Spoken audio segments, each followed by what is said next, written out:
Paz seja convosco, caros ouvintes, estudantes da Palavra de Deus. Eu me chamo Samuel Cordeiro, estou aqui com o irmão Jefferson para hoje continuarmos a nossa série de estudos sobre o livro do Apocalipse.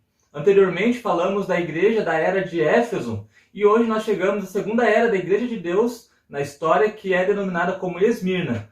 Paz seja contigo, irmão Jefferson. Meu irmão Samuel, paz seja convosco, a todos os nossos ouvintes, aqueles que nos acompanham por este meio de comunicação, por este canal, até nos podcasts. Sejam todos bem-vindos. Desde já peço que nos ajudem a dando um like, ajudando a compartilhar com seus amigos e aqueles que têm interesse na palavra bíblica. E se você tem alguma pergunta relacionada à Bíblia Sagrada, com qualquer ponto de fé que já falamos ou que ainda não falamos aqui, você pode nos contatar. Nossos meios de comunicação, WhatsApp e e-mail estão aí no final do vídeo. Então, irmão Jefferson, vamos à leitura da Palavra de Deus. Vou pedir para você ler para nós Apocalipse 2, do verso 8 ao verso 11. Se você tiver sua escritura em mãos, também é bem importante você estar acompanhando na sua Bíblia. Apocalipse 2, verso 8 a 11. Então vamos à leitura. E ao anjo da igreja que está em Esmirna, escreve: isto diz o primeiro e o último, que foi morto e reviveu.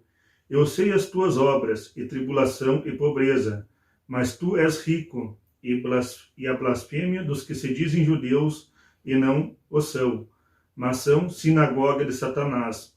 Nada temas das coisas que hás de padecer, eis que o diabo lançará alguns de vós na prisão, para que sejais tentados e tereis uma tribulação de 10 dias. Sê fiel até a morte, e dar-te-ei a coroa da vida. Quem tem ouvidos, ouça o que o Espírito diz às igrejas. O que vencer não receberá o dano da segunda morte.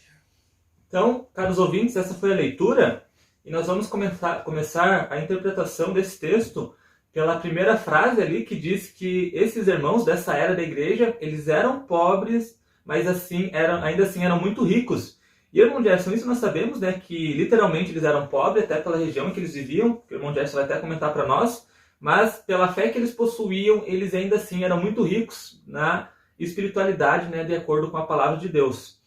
Então, irmão Jefferson, a era de Esmirna, que condiz ali logo após a primeira era da igreja, após a morte dos apóstolos, até aproximadamente o ano 313, depois da morte e ressurreição de Cristo, diz de uma igreja que estava num local que ele era muito dominado pelo paganismo, onde a cidade de Esmirna, irmão Jefferson, existe ainda até hoje e está lá na Turquia.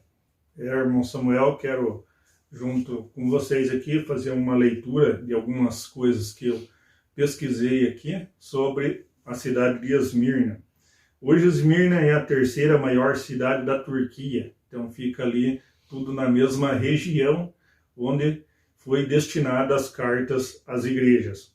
Karataş hoje é a cidade dos judeus, então existem judeus morando na Turquia. Policarpo de Esmirna foi discípulo de João, nasceu em Esmirna, foi capturado durante o reinado de Marco Aurélio. A igreja de Esmirna representa a história na igreja entre as eras de 100 a 313. Os imperadores que dominaram nessa época foi Trajano, Marco Aurélio, Severo, Maximino, Décio, Valeriano, Aureliano e Diocleciano. Então é essa que temos para os irmãos. Não tem sim muita história e também muita questão geográfica, visto que uma igreja que não apresentou ali muitos traços geográficos e também não deixou muita história. Até muitos se forem pesquisarem hoje, vão ver que não se tem muita história atual para trazer da igreja de Esmirna. Isso é um balanço geográfico, histórico que a gente faz de cada igreja, mas a mensagem mais importante tem relação com a vida espiritual dessa igreja, Então, eles eram muito, muito pobres devido até à perseguição que sofriam por serem pregoeiros do evangelho, tanto é que nessa época dessa igreja talvez foi uma das mais difíceis, porque a igreja foi muito perseguida pelo Império Romano Pagão. Nós tivemos, vamos ter depois outras igrejas que sofreram também, na era do deserto, mas essa igreja aqui também teve uma forte perseguição. Inclusive, nós vamos até falar de um período profético que a gente leu aqui, que estava determinado para essa igreja. Então, já nas palavras de Cristo, né, há um consolo para que eles sejam fiéis até a morte, né, que se eles forem fiéis até a morte, eles ganhariam a coroa da vida. Irmão Jefferson, aqui nessa era também, fala da sinagoga de Satanás, daqueles que se diziam judeus e não são, e isso começou lá na primeira era, né, com as falsas doutrinas que nós comentamos durante o vídeo, né, da igreja de Éfeso, e essas teorias que saíram, né, esses povos que apostataram da fé, acabaram se estendendo, né, para a era de Esmirna e até os dias de hoje. E nessa época, irmão Jefferson, não somente judeus, que eram judeus de verdade, né, que eram contra o evangelho, mas também começou a inclusão do paganismo na religião, digamos assim, porque a partir daí, né, do Império Romano Pagão, poucos anos depois, ali em 325, já começou os concílios, né, principalmente o de Nicéia. Então, irmão Jefferson, essa sinagoga de Satanás, ela não só era contra a verdade, aqueles que pregavam contra a verdade, e acabaram começando a misturar as verdades bíblicas dentro de filosofias, principalmente a grega. Lembrando aos irmãos que nos acompanham, aos amigos que nos acompanham, que a igreja, na época, a igreja composta de judeus e gentios sinceros, que criam no Messias que veio e que fez a transformação dos povos ali, unindo ambos em um só povo, chamado a Igreja de Deus, como está nas Escrituras, eles sofriam as perseguições tanto de judeus ali, que não reconheceram Jesus como Messias, não reconheceram Yeshua como Messias, mas também sofreram a perseguição de muitos romanos, muitos pagãos na época ali, que queriam que se adorasse deuses, queriam que se adorasse ali Zeus, queriam que se adorasse Júpiter e que queriam também que se adorasse ali a figura do imperador. Então, a igreja da época, assim como outras épocas das igrejas, sofreram muitas perseguições por povos pagãos e também por judeus por não aceitarem o nome de Jesus, o Messias ali.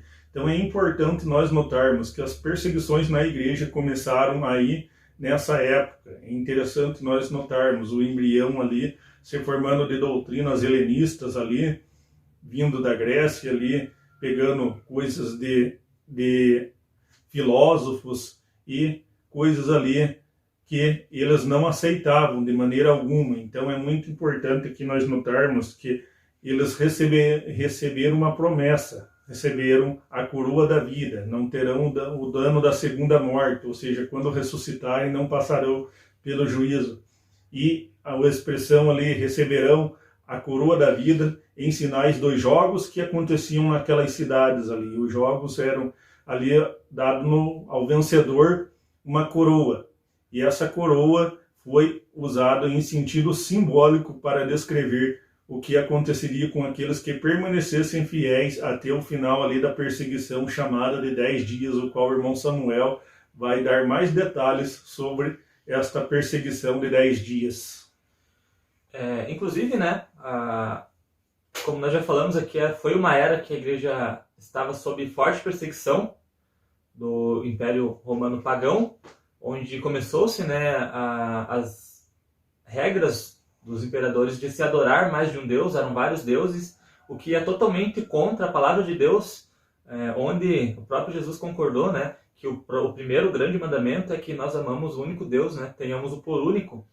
E essa era da igreja sofreu muito, porque não era como hoje, né, que nós apenas não concordamos que há mais de um Deus e conseguimos conviver tranquilamente com isso, né, crendo em um único Deus. Nessa época, se eles não crescem, não se dobrassem, né, sobre não se curvassem sobre as imagens, né, no mundo idólatra, eles acabariam sofrendo com a própria morte, prisões, até os seus bens, né, eram confiscados. Por isso esses irmãos eram muito pobres. E de tantas perseguições que houveram nesse tempo, uma se destacou, irmão Jefferson, porque ela se encaixou exatamente durante 10 anos, que é predito pela profecia. Nós sabemos, né, que um ano em profecia significa, um dia em profecia significa um ano, por várias bases de outros profetas, né? E quando Jesus falou que a igreja sofreria uma perseguição de 10 dias, então ele está falando, né, que seria uma perseguição de 10 anos. E, caros ouvintes, irmão Jefferson, justamente a partir do ano 303, Diocleciano, que era o governante da época, ele imprimiu, né, uma perseguição a todos aqueles que não confessassem os seus deuses. E essa perseguição, né, ela durou até o ano de 313, com a assinatura do tratado, né, o Edito de Milão, que aí sim permitiu, né, liberdade religiosa. Então, irmão Jefferson, é tão impressionante essa tribulação, que até na história, né, é chamada de Grande Perseguição, porque ela começou exatamente em 313, cumpriu os 10 anos, né, com o Edito de Milão, e Cristo havia falado isso, né, muito antes disso acontecer, né? Então, irmão Jefferson, por isso, né, não temos dúvida que a era dessa igreja realmente finaliza aí por esse ano de 313, justamente por quando acaba nessa perseguição tremenda. Mas ainda assim, após isso, né, surgiram outras perseguições durante o povo de Deus, né? Começaram a surgir várias heresias que envolviam o nome do Deus verdadeiro, né, de seu filho. Mas aqui, irmão Jefferson, na era dessa igreja, ela exatamente acaba, né, com o Edito de Milão, que na história foi o tratado de liberdade religiosa para todos os povos ali da época, né, dominados pelo Império Romano Pagão. Quero ressaltar que o irmão Samuel, nobres ouvintes, o verso 10 aqui, ó, nada temas das coisas que hás de padecer. Então, já aqui o Messias já falando ali, já dando a exortação, já mostrando o que havia de vir. Eis que o diabo lançará alguns de vós na prisão para que sejais tentados e tereis uma tribulação de 10 dias, como foi o irmão Samuel falou aqui, começando em 303, finalizando ali em 313, lembrando aos ouvintes que um dia em profecia equivale a um ano, 10 dias, 10 anos, então finalizou certinho ali o que o Messias falou por meio de João ali, que João escreveu a visão que teve, ser fiel até a morte, ou seja, muitos e muitos morreram ali, e dar-te-ei a coroa da vida. Então aqui, como eu já falei, eles recebiam a coroa da vida no final ali, que contemplassem a morte ali, um sacrifício que eles deveriam fazer, teriam que fazer por causa da perseguição, não era o que eles queriam fazer, logicamente, que isso aí muitos que nos ouvem aí sabem que não é o que é desejado pelas pessoas a morte, mas eles sabiam que aquele que prega a verdade em muitos lugares ele é perseguido, e em muitos lugares onde também há uma suposta liberdade religiosa, quem fala contra aqueles religiosos ele também é perseguido, seja de uma forma ou seja de outra ele é perseguido. Então hoje nós temos uma liberdade religiosa entre aspas, digamos assim, porque ninguém gosta de ouvir aquilo que está nas Escrituras, ninguém gosta que pense fora da caixinha, como sempre dizemos aqui.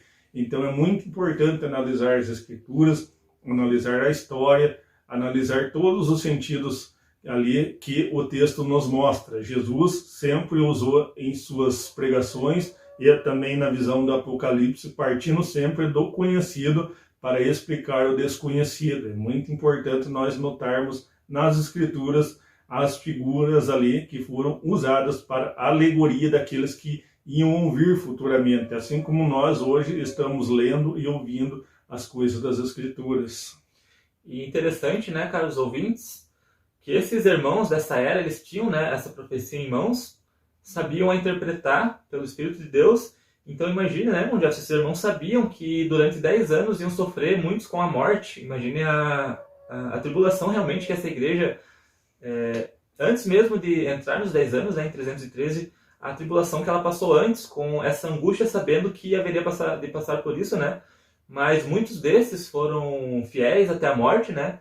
Como Cristo aconselhou, né, aconselhou que fossem fiéis até a morte, que daí sim ganhariam a coroa da vida. E muitos desses irmãos foram fiéis, acabaram pagando com a vida, né, a vida material, né, a vida física que nós chamamos aqui, né, nossa carne. Mas nós temos fé que veremos esses irmãos na ressurreição dos santos, na volta de Cristo, e que essa promessa da coroa será entregue a esses irmãos, né, com muita glória, porque foi uma igreja que realmente passou por uma tribulação que poucos irmãos, né, irmão Jefferson, passaram durante todo o tempo da igreja. E lembrando que não são igrejas diferentes. Para muitos aí que entendem como uma igreja aqui, uma igreja ali, uma placa escrita, o nome de uma igreja aqui, uma placa escrita com o nome de uma igreja lá, não, isso aí é divisão religiosa, isso aí é questões financeiras e questões administrativas que são divididas. Aqui a igreja de Éfeso, a igreja de Esmirna e outras igrejas no Apocalipse, é uma igreja de Deus só. passando por várias eras, várias dificuldades, várias provações, mas é uma igreja só, com uma doutrina só, com um cabeça só, que é Jesus Cristo. Então, não se divide aqui a igreja pelos tempos, mas sim pela mensagem, pelo aquilo que é mostrado na mensagem. É uma igreja só, uma igreja de Deus só, ressalto sempre isso. Nós somos uma igreja de Deus somente, aqueles que guardam os mandamentos de Deus e têm a fé em Jesus Cristo, uma única igreja que veio desde os tempos apostólicos, mostrando essa verdade que em muitos e muitos vídeos nós temos publicado aqui. Então é isso, caros ouvintes, estudantes da Palavra de Deus. Espero que tenha ficado com um bom entendimento, né, de fácil entendimento a todos que ouviram essa mensagem. Se você quiser, né, nossos contatos estão aí, entre em contato conosco e nos ajude a compartilhar as profecias, né, da Palavra de Deus e o seu cumprimento, para juntos nós realmente entendermos a mensagem do livro do Apocalipse, que creio que 90% das religiões hoje em dia distorcem. Então, paz seja contigo, irmão Gerson, nós nos vemos aí no próximo estudo. Meu irmão Samuel, já me despeço dos irmãos, até o próximo estudo, paz seja convosco. Paz seja com todos e até a próxima.